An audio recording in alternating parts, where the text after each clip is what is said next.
This podcast is produced by the Harwood Productions Podcast Network. To learn more about the network and to find more of our shows, visit us online at www.harwoodpodcast.com.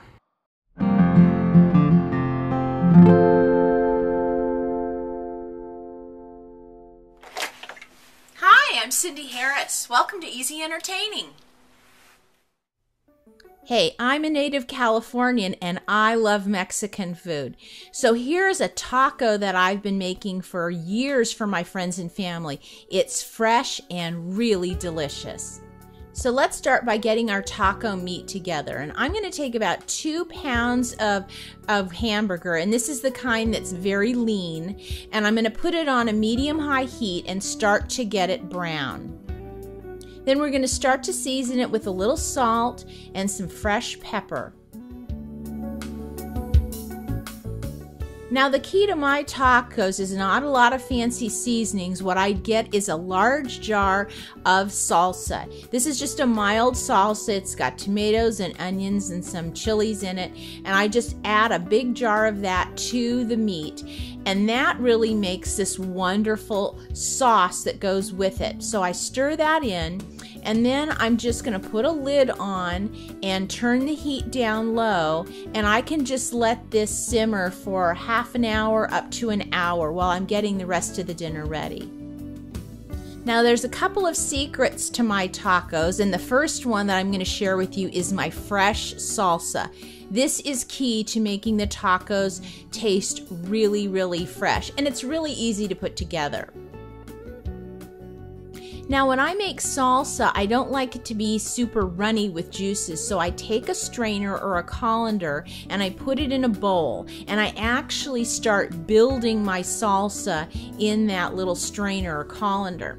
So I'm going to first start by getting 4 or 5 tomatoes, and you want to get ones that have some good flavor. So consider getting vine ripened ones at the store, either ones out of your garden or ones at the farmer's market, and cut them up into a medium-sized dice, and then start putting them into the colander. So here we are, all of our tomatoes are inside that colander and all those juices are just collecting in the bowl. Then I'm going to take half an onion. It can be a white onion, it can be a purple onion, it doesn't really matter. And I'm going to cut that into a fairly fine dice. I don't want super big hunks of onion in this salsa, so I go ahead and I cut it across one way, and then I come and I cut it across the other, and it kind of makes this really nice dice for me. And then I'm going to get my blade and I'm going to run it through a few more times so I can get this nice fine dice. And then I'm going to take that onion and I'm going to put it on top of the tomato in the colander. Okay, now for a little bit of the spunk. This is a jalapeno pepper, and I'm only going to use half of it. Now, because I don't like to make my salsa so hot that, people run crying from the table. The key to working with these kinds of peppers is you want to take out the membranes and the seeds. That's where a lot of the heat is. Now, also, if you're not used to working with peppers like this, be very careful. The oils from it are really strong, and you don't want to touch your nose or your eyes while you're working with these peppers. So once I get the seeds and the membrane out, I'm going to cut this into really thin strips, and then I'm going to line those strips up and I'm going to cut them, and I really want these into a fine dice. The last thing you want to do is have someone bite into a big hunk of jalapeno and have their eyes watering all over the place. So get this into a fine dice. Now, if you like a little hotter salsa, feel free to add the other half, or you could even go with another type of pepper like a serrano. They're a little hotter, but jalapeno is a nice medium heat for this kind of salsa. And then the chili goes also into the colander. So you see I'm building this whole thing in there. And then the next thing we're going to do is we're going to get a handful of cilantro. Now this I just picked out of the garden, so the stems and everything are nice and tender. And I'm just going to do a rough chop.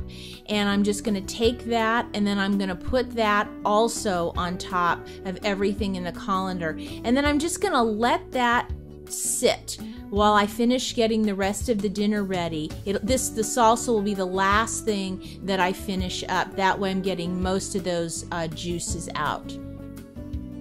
So now we're going to start frying our tortillas. Now this is something that a lot of people don't take the time to do, but I'm going to show you a way it's really easy to do, and it just makes the world of difference in terms of flavor. So the first thing you need to get are some corn tortillas, and you can get handmade or you can get the traditional yellow corn tortillas. Either one is fine. And then you want to get about a 12-inch skillet, put a little bit of canola oil on the bottom, and get the skillet on about a medium heat. And then once that's really hot, you're going to take one of the tortillas and you're going to pop it into the oil.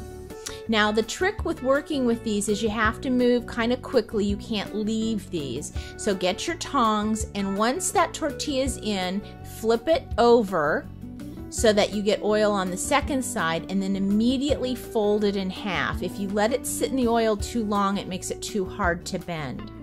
And these are a thicker tortilla, so I have to let them cook just a little bit longer.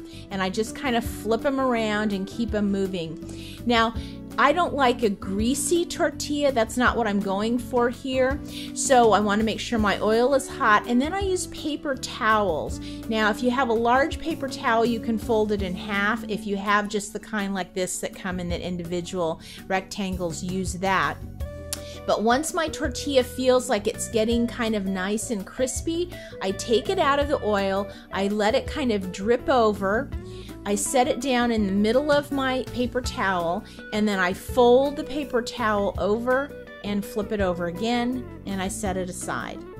And then I immediately get, because that pan is screaming hot, my next tortilla, put it in the oil, move it around, immediately flip it over, get the second side with oil, and then go ahead and flip it in half, kind of press it down a little bit and get that moving around.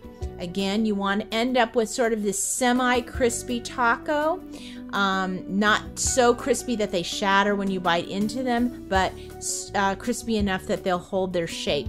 And then again, I just take my paper towels. I use one paper towel for every tortilla I'm frying, and go ahead and get it out of the oil. And again, take a moment or two and let it kind of drain off right into the pan before you take it out. That just gets, you know, that oil, more of that oil off. That's why I use a canola oil. It's a healthier oil.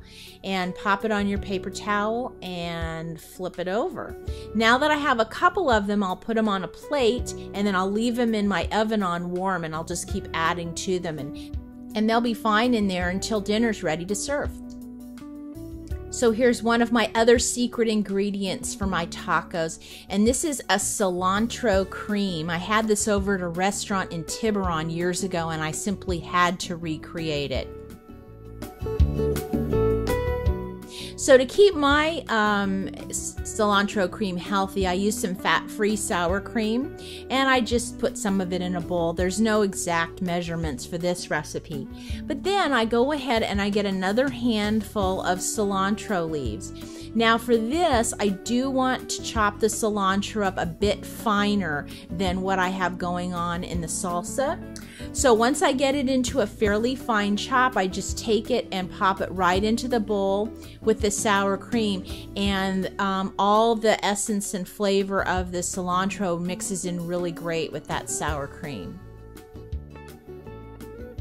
Okay, so it's time to finish up our salsa. Look at all of that juice I got out, which is great. And so I dump that off, and then I just pour everything back into that original bowl. And you can just see it's so fresh in all those colors. There's a couple of other ingredients that we want to add. To give it a little bit of a zip, a little tang, I like to use fresh lime. And so limes can be kind of tough to juice. So if you don't have a juicer or a reamer, I just stick a fork in them and kind of move it around. And I want to get as much lime juice out as I can into the salsa. And then I'm going to add a little bit of salt and just kind of mix all that together. This salsa is so good even just on tortilla chips. It's so fresh and crunchy. And then this is pretty much ready to serve. Salsa, I don't like to let sit around too long. So our meat is ready.